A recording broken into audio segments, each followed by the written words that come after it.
Capítulo 41. Depois disso, o homem me levou ao santuário do templo. Mediu as paredes de cada lado de sua porta e tinham 3 metros de espessura. A entrada tinha 5 metros de largura e as paredes de cada lado tinham 2,5 metros de comprimento. O santuário propriamente dito tinha 20 metros de comprimento e 10 metros de largura. Então ele passou do santuário para a sala interna. Mediu as paredes de cada lado de sua entrada e tinham 1 metro de espessura.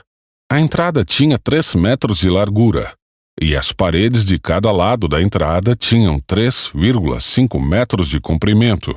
A sala interna do santuário tinha 10 metros de comprimento e 10 metros de largura. Ele me disse: "Este é o lugar santíssimo." Então ele mediu a parede do templo e tinha 3 metros de espessura. Junto à parte externa da parede havia uma fileira de salas. Cada sala tinha 2 metros de largura. Essas salas laterais ficavam em 3 andares, uma acima da outra, e havia 30 salas em cada andar. Os pontos de sustentação das salas laterais ficavam apoiados em saliências externas na parede do templo. Não se estendiam para dentro da parede.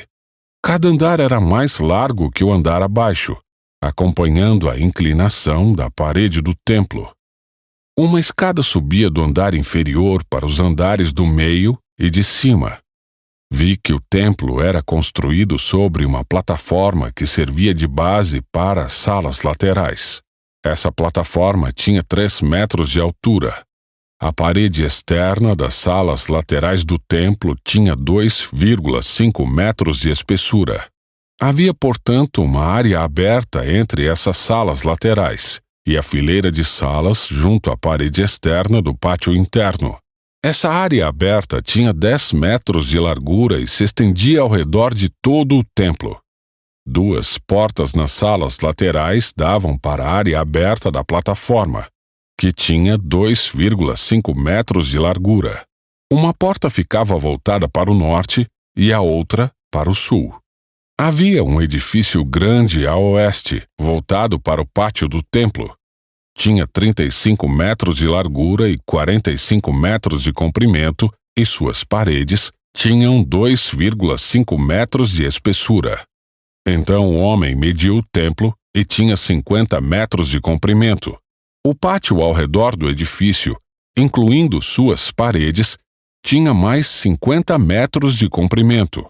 O pátio interno do lado leste do templo tinha 50 metros de largura. O edifício a oeste, incluindo suas 2 paredes, também tinha 50 metros de largura. O santuário, a sala interna e o pórtico do templo eram todos revestidos de madeira, assim como as armações das janelas embutidas. As paredes internas eram revestidas de madeira acima e abaixo das janelas.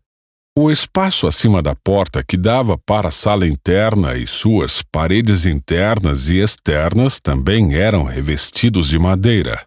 Todas as paredes eram enfeitadas com entalhes de querubins, cada um com 2 rostos, alternados com entalhes de palmeiras.